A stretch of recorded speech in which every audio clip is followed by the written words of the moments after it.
Welcome, everyone. We're so excited for you to join us for this conversation with Anna Waldman-Brown, who is an industrial researcher at MIT. And we connected with Anna. Well, actually, she connected with us after she read Josh's article on the skills gap and his challenge to employers to talk to him about that. Josh got a little bit got a little bit of backlash from the industry, which we weren't surprised about, but we believe that there's a really important message there. You had reached out to us because you were studying the adoption of welding robots and SMEs and what's happening to welding jobs in the Midwest compared to Germany. And it is fascinating research, and I know Josh was really honored that you reached out to him. And I was really honored that you all replied, so thank you. Mutual honor. Yeah, exactly.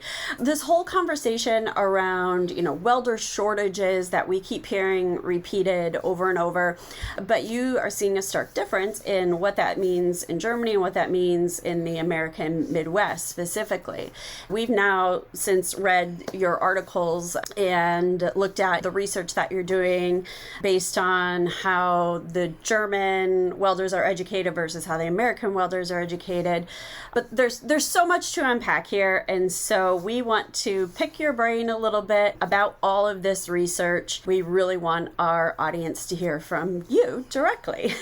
Fabulous. Thanks, Darla. It's a pleasure to be here and have this conversation. Yeah. So before we jump into all of that, can you share a little bit of your background and how you got involved in this type of research with MIT? Sure. So I have a background in physics and technology policy. Did a little bit of engineering. I have a fake engineering degree in technology policy. Have built a couple things, but I'm sure you all are much better at the actual building of stuff. I got excited. So I was working with a group looking at small scale manufacturing in sub-Saharan Africa. And I was particularly interested in energy technologies and what was going on around building solar installations. And so I went, got a fellowship to go do research with a university called Kwame Nkrumah University of Science and Tech in Ghana. My grandmother and my dad had lived in Ghana for a couple years, so I had connections. And then there was some fabulous group called D-Lab at MIT. And it also worked with a group called the Fab Lab Network, which is all about let's democratize the tools of technology production.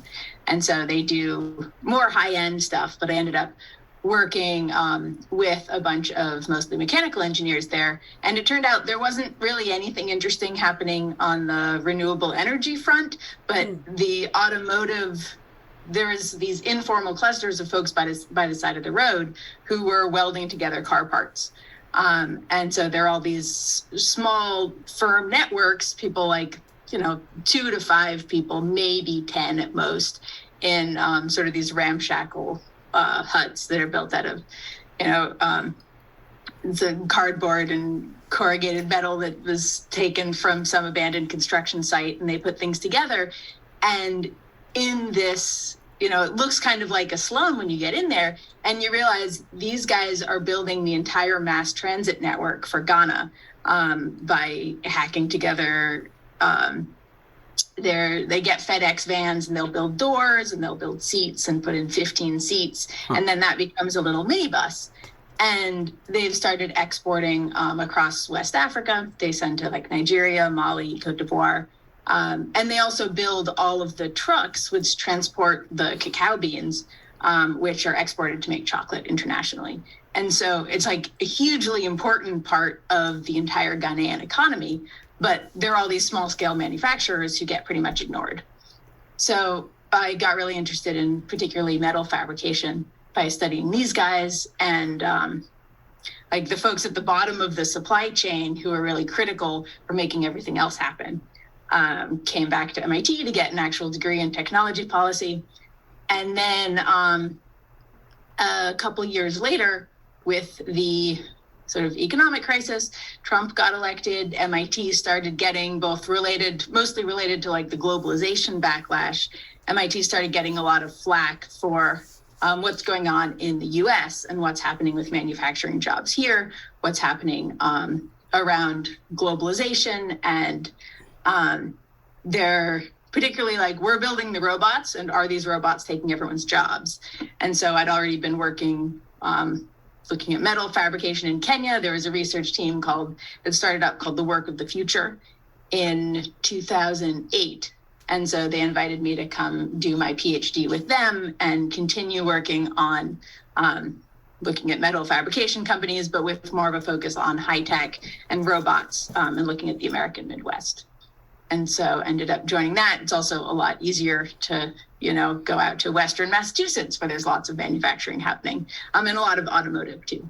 Right on. And so that's how I got involved with this team, which has been fantastic. A couple of them we're working on the Build Back Better plan right now at the White House, and have been advocating for like domestic manufacturing policies on sort of both sides of the political aisle since like the 70s and 80s. So it's cool to be part of that. Wow. That's a pretty fascinating background. I would have never guessed it started with roadside welders in Ghana. Like, that's amazing.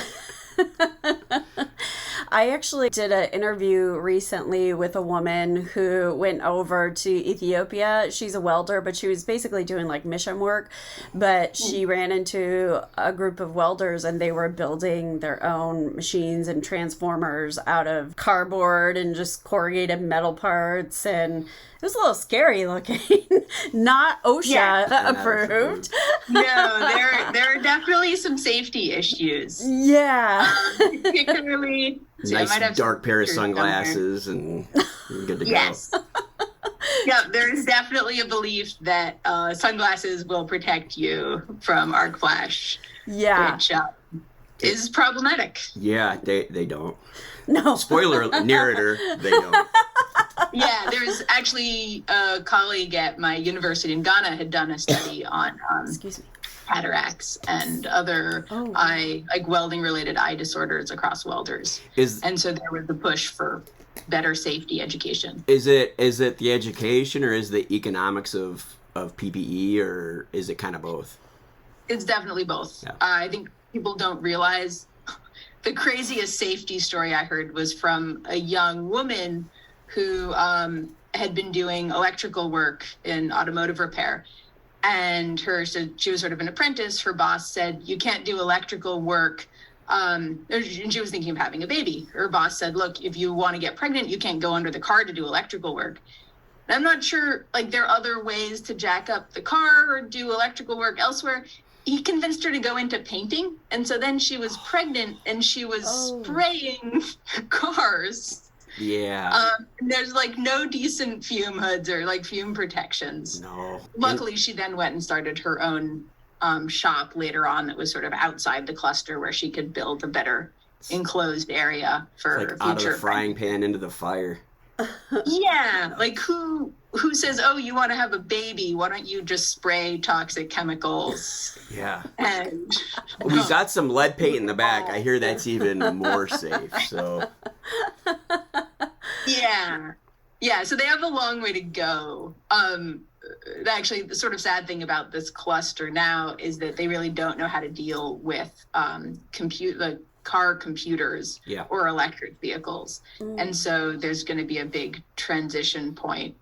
And hopefully, I mean, this is sort of true, I think, in most countries, developed or not, that there's just a real lack of respect for the people who build the stuff that we need, right? We love the inventors everywhere. Right. But the actual fabricators who are critical to getting anything done are just completely ignored. Yeah, and a lot of that stems from the people designing things, because they think that, well, I have this blueprint here that I made, so, I'm the one behind all this, and it's my genius that created this, and you're just a person who knows how to connect point A to point B. Yeah, but all the fab shops I visited, particularly around Massachusetts, who are, making parts for these MIT startups, right? Actually, one of them is making one of my professor's parts for this crazy new additive like metal manufacturing company. They said no one knows how to design parts for manufacturing. So it's all the fabricators who are redesigning the things. And there's an incredible amount of expertise that goes in, as I'm sure you all know. I was at a talk by there's a Commonwealth Fusion Systems is a new company that's working on hot fusion, and they're also an MIT spinoff. And so like this is one of the most exciting things in renewable energy right now, right? They're like building the sun in an enclosed system. And so their first big hurdle was reinventing these materials so they could have these supercooled magnets that could also help contain this superheated plasma. And they invented this brand new material. Everyone was really excited. And then they turned to start building large, their full scale demo out in Massachusetts, and they can't find enough fabricators. And so they're like, the main thing holding us back is skilled welders and skilled machinists who can make this thing and tell us all the ways in which we engineers and physicists are coming up with this wrong, and how is it actually going to get made? Right on. I have a friend in the automotive industry who I asked him what he thought the future of energy with automotive was going to be. He's like, I think it's going to be reactors, like personal reactors per vehicle. I was like, yeah, that actually makes a lot of sense. One of my favorite things about this time right now is material technology is advancing so rapidly, and there's things that like right now we could look at and be like, well, that's not possible, but we're also working on the solutions to make those things possible. Yeah, totally. But unless you have people who know how to build those things, right? Like a society full of inventors is not going to get you anywhere. Right, and one of the other problems we have right now, especially in the United States, with which you're keenly aware, which we'll get into, the educational system and how we train fabricators or welders, like it's kind of hodgepodge and all over the place. So there's not like, you can't just go to someone and be like, well, you have this welding certificate, that means you know how to do all these different things. And it's really, you have to strike it, you kind of have to get lucky and find the right individuals that have maybe the right background that you're looking for, because there is not really a standardized training process in the United States. Definitely. Yeah, it varies. It's sort of hard. I've been going through my interviews today with different fab shops and small scale manufacturers in Ohio and Massachusetts. And even in Massachusetts, they'll be, you go down to New Bedford, people will say, oh, there's a fantastic vocational high school here, and we can just get guys from there. And then you go like an hour and a half away, and people will say, well, we can't find anybody within like a 20-hour drive of us. There's nobody, right. There are no skilled welders anywhere. And so, yeah, I think it just is so dependent on the region, the connections that you've got, how much people are paying too. I think there's a real, you look at how wages have increased in manufacturing over time, and they haven't. So when people say there's like a big skills shortage, what they're really talking about is a willingness to work for, given their current skills, for whatever those wages are. Exactly. Yes. Yeah, as you put so well in your article. We've already started to jump in a little bit into your research, but let's start with talking about some of what's going on in Germany and what your research has shown while you're talking with these factory owners, operators, factory management, and what that hiring process of welders looks like there. So we'll start with Germany, if that makes sense. So, okay. Yeah, Germany is actually somewhat easy to explain because it's extremely rigid system where, there are a lot of things that I don't think could translate outside of the German cultural context. Like you decide in sort of at the end of the middle school, essentially. So you hit 8th grade, 9th grade. I think the ages, it's like you hit the equivalent of 8th or 9th grade. And you decide immediately which of 3 different high schools you're going to go to. And so there's they weren't started originally in terms of sort of intelligence, but they've sort of become more like that over time. There's there's the 2-year high school, which is a full high school. You get a, secondary degree certificate after 2 years. And then you go from there onto vocational training.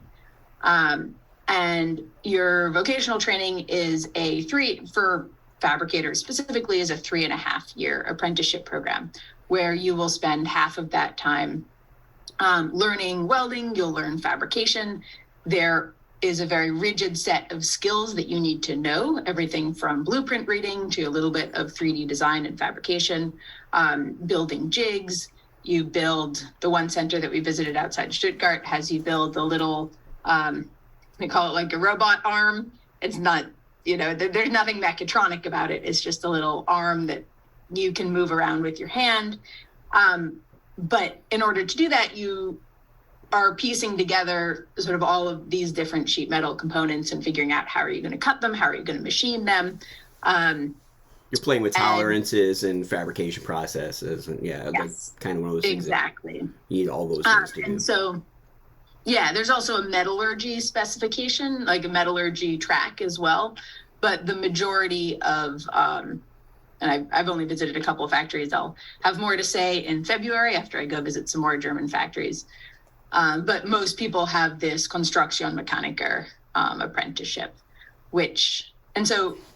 right, if you think of the difference, an American kid is going to go to high school for 4 years, and there's sort of the vocational high school and there's the normal high school, but both of those will only get you a high school degree.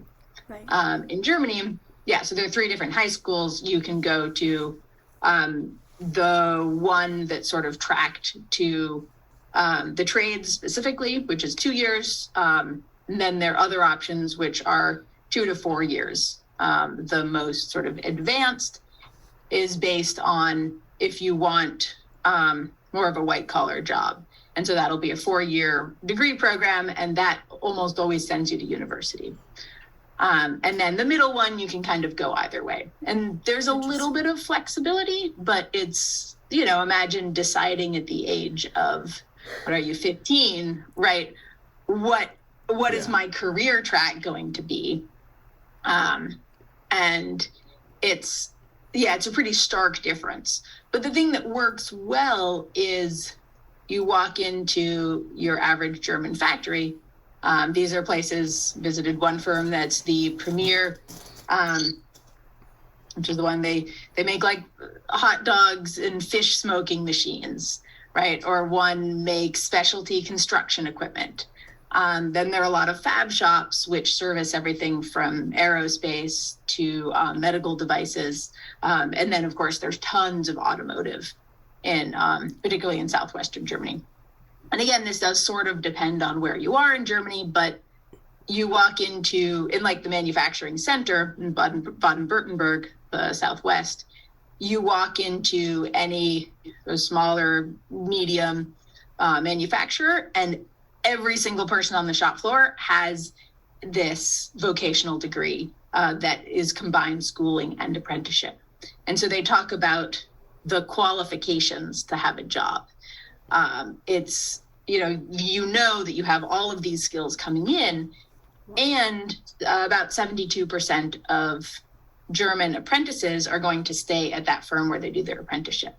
So they'll also learn all of these job-specific skills, and firms will compete to get the best apprentices. And so there were 2 firms that told us they were bringing in new technology because they wanted to get the most enthusiastic young welders who knew that the future would be something around robots. So they wanted to have robots.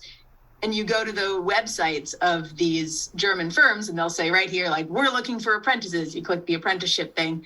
And it's like, this is our robot. Here's our fancy CNC machine. You will be learning from the best and the brightest. Our firm is awesome. Here are all the social activities we do, et cetera. And so there's a real culture and enthusiasm around having the apprentices in a way where, like, I've visited a number of American factories that will have apprentices or co-ops, but there's nothing that's institutionalized in the same way.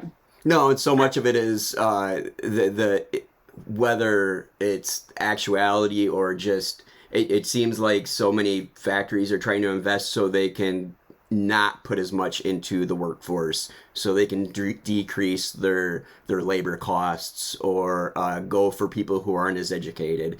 It feels like a very different paradigm.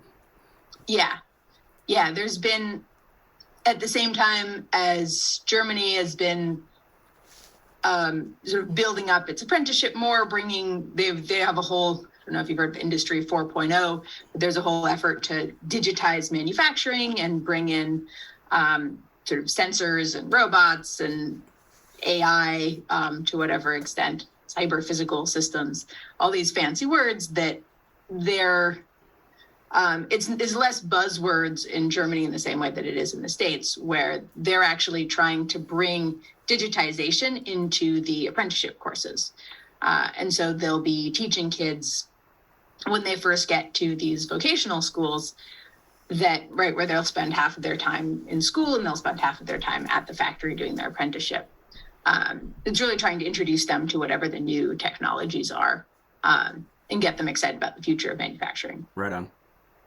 I feel like I had a nice experience with my education and going through the 4-year apprenticeship at Chrysler. It was 8,000. Yeah, it is. And that's why I get people who ask me how to get to where I'm going, and there's no easy answer because I can't tell them to do what I did because to be quite frank, I mean, obviously I took advantage of the chances I had and I worked my butt off, but I really got lucky with a lot of things. And it's not, you can't just be like, well, you can't just be like, well, go join this union and get into this apprenticeship. And part of it is the unions are so hodgepodge here, and they've controlled the apprenticeships for so long, and it's like you kind of have to have one or the other. Like you have to have this really strong labor union where it kind of is overarching over everything, but here it's more like we've got our little group of people, we want to protect this little thing we have, and it's very localized, it's very niche. I wouldn't trade my education for the world, but I feel like not a lot of people here are getting that education. Mm-hmm.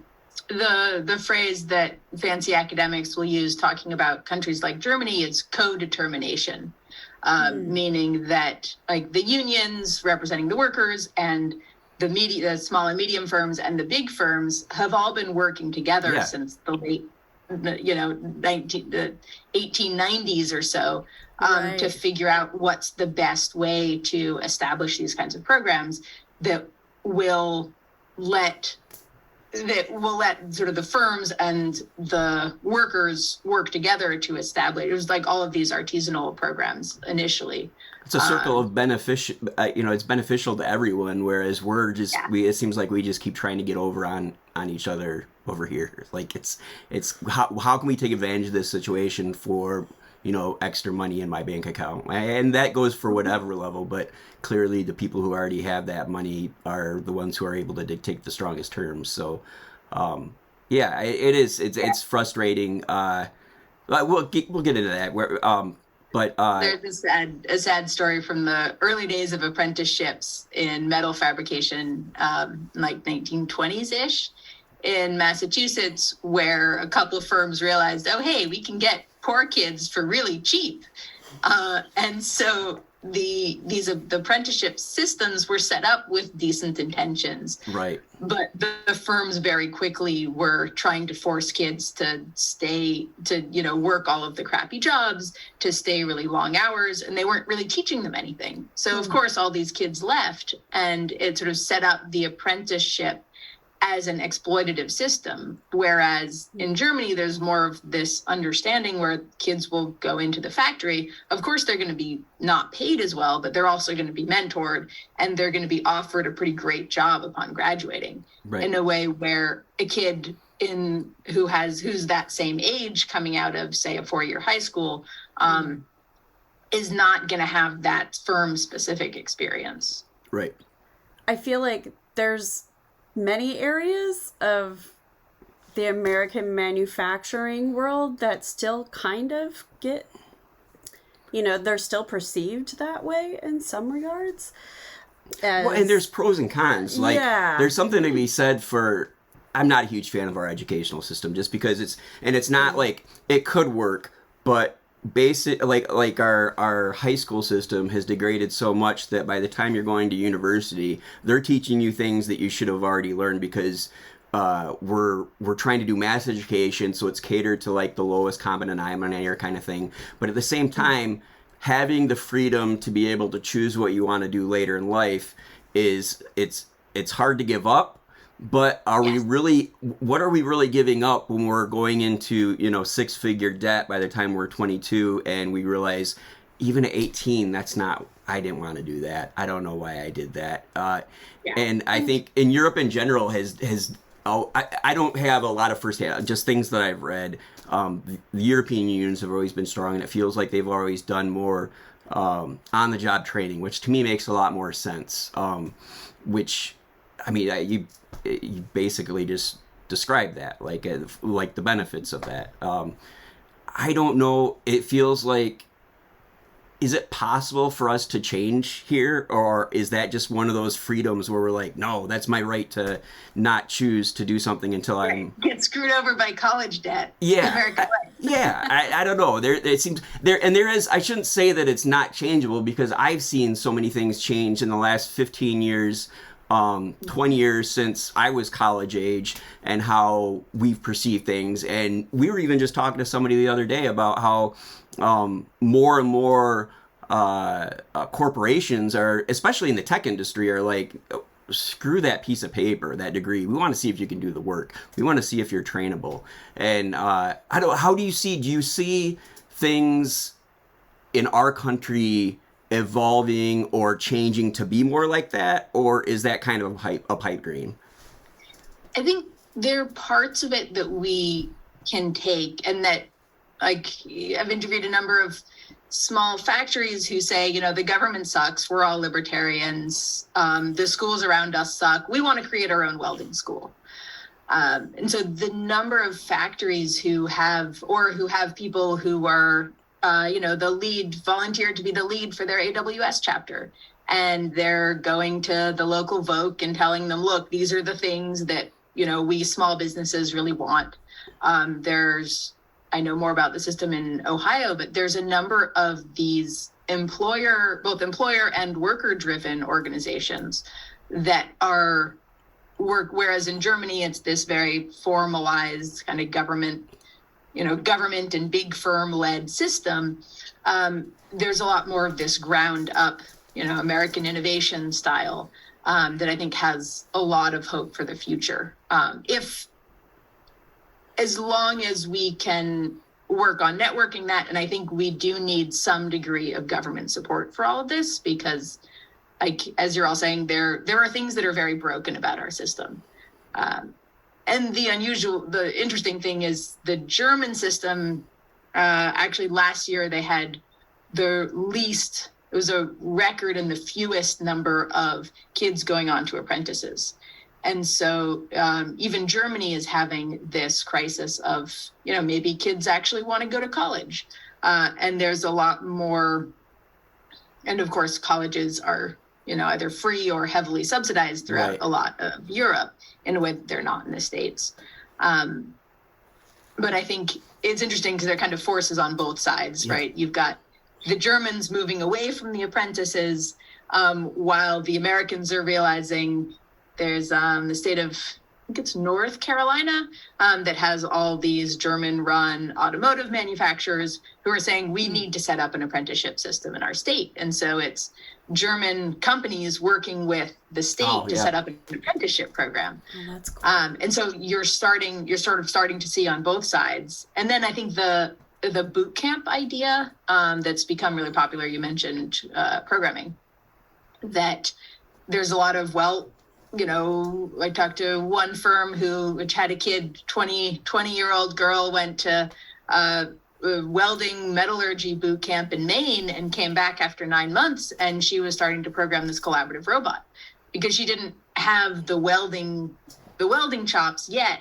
but the robot, and this, gets into my interest in the technology, the robot knows how to do those job specific skills, right? The robot can weld aluminum. And so if all she needs to do is tack the parts up in the right way, she can start getting familiarized with what the welding looks like. And the robot can do the hard stuff while she's sort of working her way up to become better. Interesting. Yeah. Yeah. Sorry, I was jumping on it. No, that's okay. I'm absolutely following you. I'm just thinking through, what that could look like. And and I can see it varying, state by state.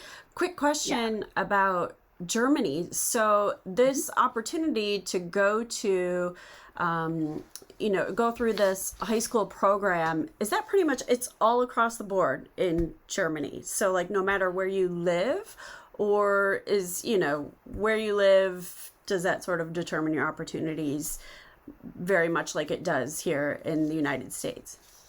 Yeah, that's a really good question. So Germany was divided half communist and Soviet, right? You have Eastern and Western Germany. In formerly Eastern Germany, places like the Ruhr Valley, there was a lot of manufacturing historically, and there still is today, and they do not have these same dense networks. And so you will see sort of vast regional differences. I should mention that I wanted to start comparisons, so I went to like the absolute best part of Germany. Yeah, that was named sort of it's ironic because thinking of Germany, the southwestern Germany in Baden-Württemberg and the Midwest in the States were both these huge automotive manufacturing centers. And then at the same time in the 80s, as the Rust Belt became a popular term, the state of Baden-Württemberg in Germany had this huge high-tech push for manufacturing and for strengthening sort of state partnerships with bigger firms and smaller firms and the apprenticeship programs. And Baden-Württemberg was named the showpiece land for all of Europe, right? And so these are two regions that really looked pretty similar if you go back to, say, the 60s. But they kind of... Yeah, completely diverged. And a lot of that, I think Americans are always a little scared to talk about industrial policy because it sounds sort of like a Soviet centralized planning thing, which never worked in Germany either, right? Right. But the idea of, we do a lot of, you think about how much support we have for military manufacturing, or something like we subsidize corn, right? We have massive agricultural subsidies for corn, and the corn eating cows then go on to make meat and dairy much cheaper. Like, why don't we have similar sorts of subsidies or similar sorts of policies that really support where there are market failures in manufacturing? And that's something that Germany has done a good job at, while still being a thriving and somewhat innovative. The US, we really win on all the innovation measures. So that's sort of one benefit to our crazy, everyone can do whatever they want system is we're good at innovation. But as we talked about earlier, if you're going to innovate, you still need people to build that stuff. And those people need to be really good and really clever about building in order to be innovative about whatever hasn't been made before. That was one of my frustrations when, particularly in, during the global financial crisis in the late 2000s, people were giving, you're either, the bailout was one thing or another, but the biggest thing is we're trying to compete on a global stage where other countries are very open about their subsidization, like in Japan when they developed the Prius. Like, the Japanese government paid for a lot of that. And then when the United States fell behind in EVs or in hybrids, people are looking at the individual organization companies saying, you guys dropped the ball. It's like, well, yeah, but their government's helping them with that stuff. But we see that as these payouts. But if you have a global economy, at some point you have to kind of compete with global standards. And I think one of the things that the U.S. is really bad at is calling some things subsidies and stuff, like just like the terminology and how they hide some things and not others. Like the idea that, we corn, like we subsidize so much farming, and I understand the importance of a lot of that, but then the Latin, like there's a lot of issues that causes too. Whereas there's a lot of, it feels like there's a divide between privatization, like what we think is privatization and what is actually privatization. And like even in a higher education, we look at it as like, well, you should be paying your own way and this and that. And who's getting, the colleges are getting, the the endowments are getting insane. The people running the schools are getting, they're the ones benefiting from this, where it should be really the students that are benefiting from it. And we look at it, we look at everything like where the money's going, the money trail, and I don't think we see the reality of where the cost benefit is compared to a system where there's a lot more put into the other end of the education. The education and just the technology development and things like that. That was a long rambling. I don't know if that made any sense whatsoever, but I totally agree. I think you look at, lasers are everywhere now, right? Yeah. And we Americans developed laser technologies using some grants around the time of the space race. One of the biggest pushes for laser technologies was, the giant space laser that would shoot down Russian nuclear missiles. Total failure of a giant death ray project, but we funded. How cool would have that been? Laser technology. It would have been really cool. It's true. Yeah, I'm sure we're still working on it. I bet we have it, and it's the big non-laser agenda is shutting it down. So somewhere there's a death ray. That and the Air Force UFO. Yes, it was probably. I was at Area 52 working the last couple of months, and it was probably out there. I would not be surprised. Oh yeah, that must have been fun. Yeah, it was. Super cool. I was definitely not doing any alien autopsies. Reverse engineering UFOs. Okay. Let's talk a little bit about the differences in pay. And I'm sure when the German apprentices start out, I'm sure it's still a lower wage. But what has your research shown? In America, we see the most drastic difference in wages since the 70s have not increased. Like 1979. Yeah. That was the great divergence graph. The change in economic policy and the labor strength was a big part of it. But since 1975, we're just, the middle class continues to shrink and into nothingness, basically. Yeah, it's awful. And so what were you seeing in that same time period in Germany? What has happened? Have they seen an increase in wages? What does that look like? Yeah, again, this is a story of Germany doing better, but starting to look a little more like the U.S. Okay. More recently. And so let's see, I just pulled up the numbers. So in manufacturing, looking at this is 2016, and I don't even have any idea what's going on with wages right now between inflation and there's the just last a lot few years have been hectic.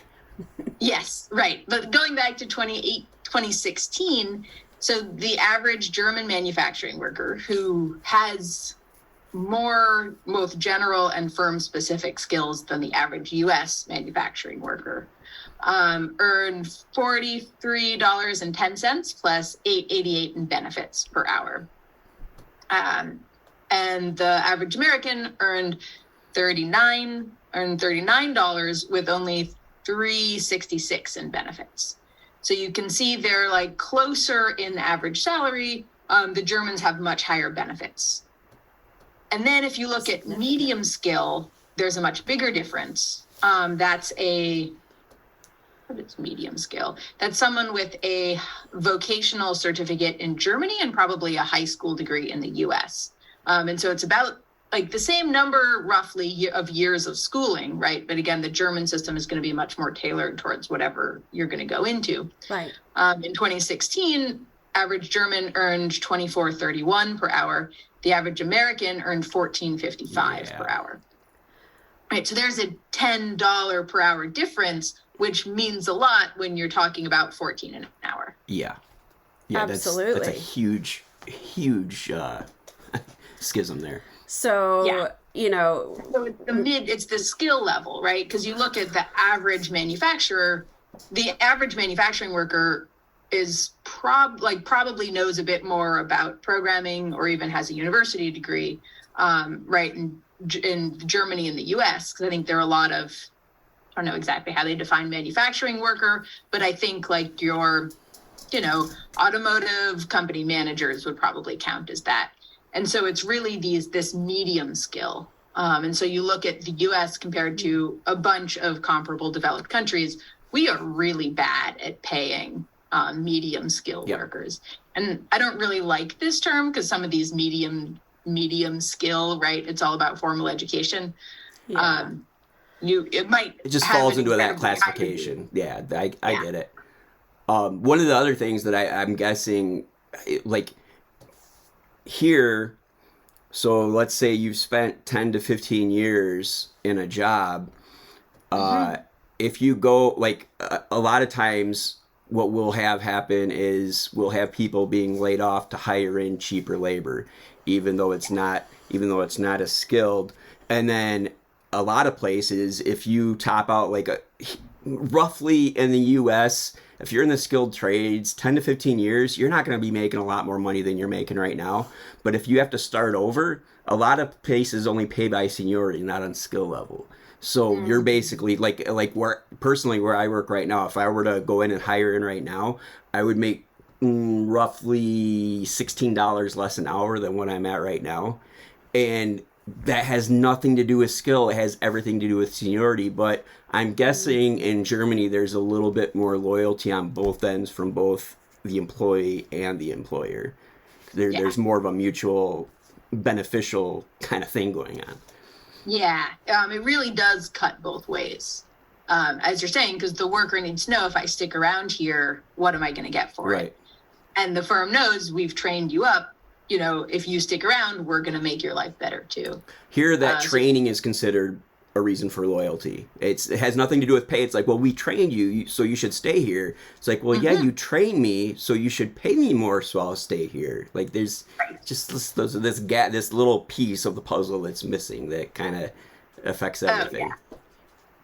Yeah, definitely. And it helps that training is subsidized in the German system. Totally. Well, and that's another thing is a lot of companies will try to say, like, when there are a lot of people that push for the government to do more, to subsidize more training, which I'm not against. The problem I have is when the companies are pushing for it and then they're using it as a benefit, like that's part of part of your pay sort of thing. Like that's almost the general gist. It's like, well, you're benefiting because you're getting this training, but we're benefiting because we're getting you really cheap because the government trained you how to do this. Like goes hand in hand with what you were saying, the kind of from the top down. So companies and the government, they're working together. Whereas here, there's always this give and take. There's this push and pull kind of thing going on. Everyone's trying to get over on each other. And that's my biggest issue right now that I have with large manufacturers that are pushing for this. Is it seems like they're pushing for it not to get better workers, but to get more workers, like more fish in the barrel, so that they basically more fish in the pond, you can pay less. It's like a competition for lower, people to take lower wages. Yeah, absolutely. There's economists like to say you can't say that there's a labor shortage unless you can prove that the pay is going up. Yes. EPI there's a couple people at EPI that had it's a definition I use all the time. Some people look at me like, that's just some definition that somebody made. Well, it makes sense. Like saying there's a skills gap when you with no quantification of where the pay is at, is you're only telling a third of the story or a part of the story.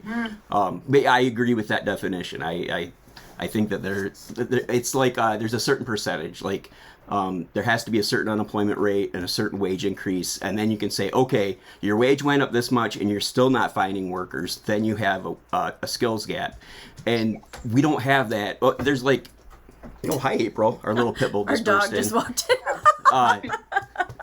We don't have, we don't have, I looked at it, there was like 20 different trades I was looking at, and I think one of them qualified, and it was just by like the slimmest of margins.